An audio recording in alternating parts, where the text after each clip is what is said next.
James Haggerty asks, is a forward the same thing as getting your track into a bin? I'm thinking of Laurel's session at the rally, still trying to understand. No. Getting it forwarded means that it went to the party that asked for the music. Now, they've got to listen to it, and different parties, different industry pros will treat a forward differently. If it's a record company and they're looking for artists, they're going to listen to it with one set of ears in that perspective. And then if they hear something they like, they're going to go online and they're going to see, does the artist have a social footprint, a lot of followers? Do they look like their music sounds? Are they playing any shows? Do they have a following that turns out for their shows? Things like that. If it's an A&R person listening to songs for Beyonce, let's say, and for somebody at Beyonce's level, they're going to have multiple producers working on the record. She's got a management team. She's got her husband, Jay-Z. She's got the label head. She's got her A&R person. All those people are involved in the process. And of course, Beyonce. They're all involved in the process of picking songs. So I remember once that somebody in Faith Hill's camp told me that they listened to 5,000 songs that had come to them through professional relationships.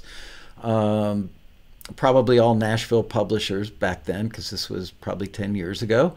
And so 5,000 songs got considered. Now, did all 5,000 songs get heard by Faith, her publisher, or her record label, her A&R person, the president of the label, her manager, all those people? No. It was probably, the manager probably heard 800 of them.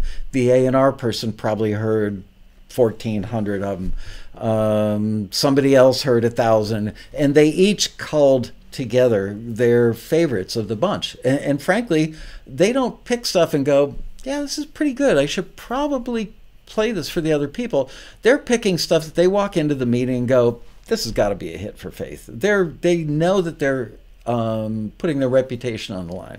So they're listening with that set of ears and listening at that standard, and then bringing it into a meeting, playing it for the other people, trying to get consensus from them that this song should go on Faith's record. Now, if she's listened to 500, she probably in the end cut somewhere between 50, maybe even 100 songs that they will actually record and have her sing a vocal on, and then they will whittle those, let's say 50, down to 25, and then work with those 25, and they start running those 25 by radio people, by other people in other areas of the label to try and build consensus and excitement among them before the final order is picked for the record. And I'm sure that Faith has, at her level, final say-so. She's not going to let something go on a record. For instance, a song about a divorce may not make it on her record because she is married and doesn't want to talk about that.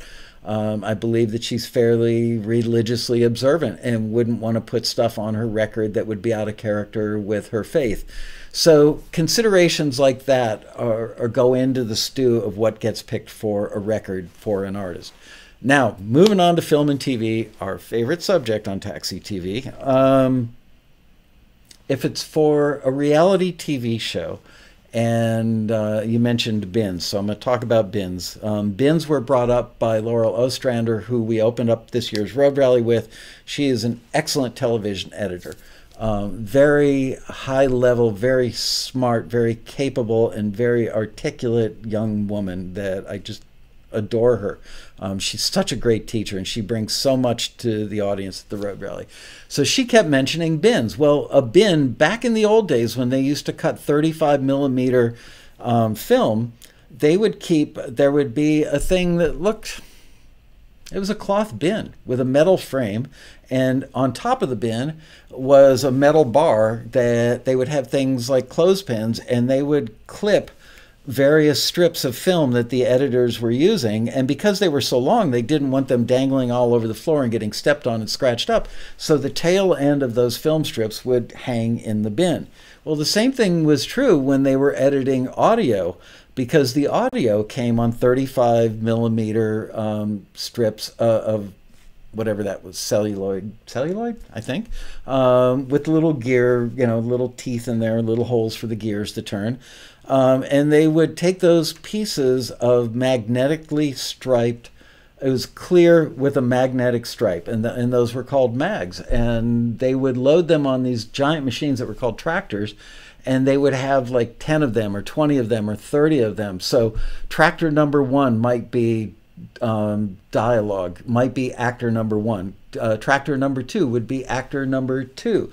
Tractor number 3 would be street noise. Tractor number 4 would have a mag stripe on there that might have been music track number 1. Tractor number 5 would be music track number 2, and so on.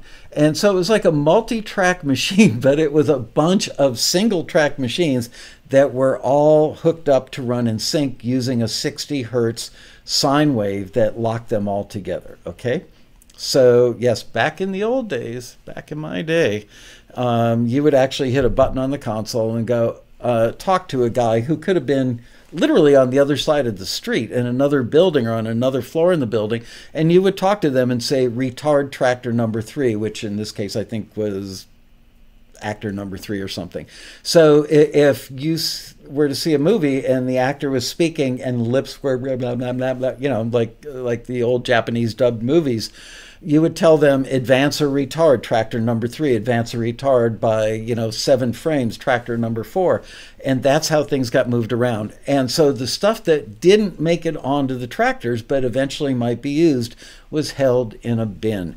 And a bin again was like a canvas bin. It was about 2.5 feet wide by maybe 18 inches deep, and over it was like part of the metal frame, and over that frame there was a metal bar, and like little clippy things like clothespins, and so that was the bin that held the audio. Nowadays it's a digital bin like that, okay? So it's literally nothing more than a file. It's a digital bucket that holds all this stuff. So when something is forwarded from Taxi and it goes to a music library, the music library then decides, is this good enough? Is it on target enough? And is it something that my library can make money with because my clients ask for? We just had a listing today that went out for our dispatch members that was for pizzicato Christmas music. So that would be easy to understand the uses for pizzicato Christmas music, do do do do do do, with maybe a little bell or little tubular bells or sleigh bells thrown in there very judiciously, by the way. That would be great for a scene in a movie where somebody's sneaking around shaking packages under the tree, or Santa's coming down the chimney at 4 a.m. and the kids are on the stairs waiting for Santa to come down and eat the cookies. So you could imagine that kind of Desperate Housewives dramedy music done Christmas style, and of course it would all be based on pizzicato strings.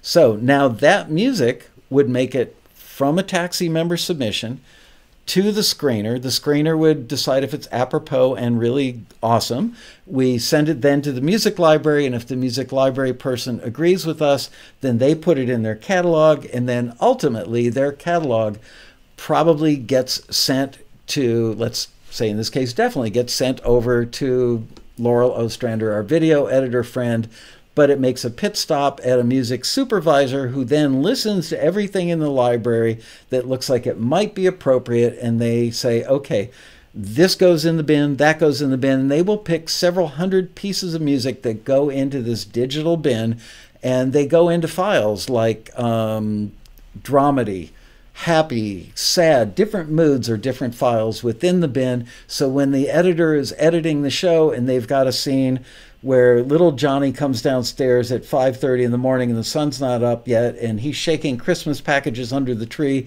trying to figure out what's in them, and you hear doo-doo-doo pizzicato stuff that sounds Christmassy because it's got some tubular bells in it. It all started out with a Taxi member submitting to that listing, a screener forwarding it, the library liking it and signing it, and then the library getting sent over to a show that then determines which of the things in that library or in the files sent from that library then make it into the bin for the editor to use. Then, after the editor puts the music in the show, in most cases, executive producer, which is also called the showrunner, kind of like the general manager of the show, oftentimes the creator of the show, and the final word, the grande queso, the big cheese, as it were, might watch the show, the final edit, and listen to the music, and then they give what are called notes back to the music supervisor and or the editor, saying, didn't really like the pizzicato Christmas music when little Johnny was opening the thing because I wanted suspense and you gave me comedic dramedy. It's not the right vibe for what I feel should be in that scene. So then they go back to the bin and they try other stuff that is a closer approximation of what the executive producer asked for. So there you go. I hope that answers the question. That was like a semester's worth. Really, in college, they would take an entire semester to teach you what I just taught you in 4 minutes and 32 seconds.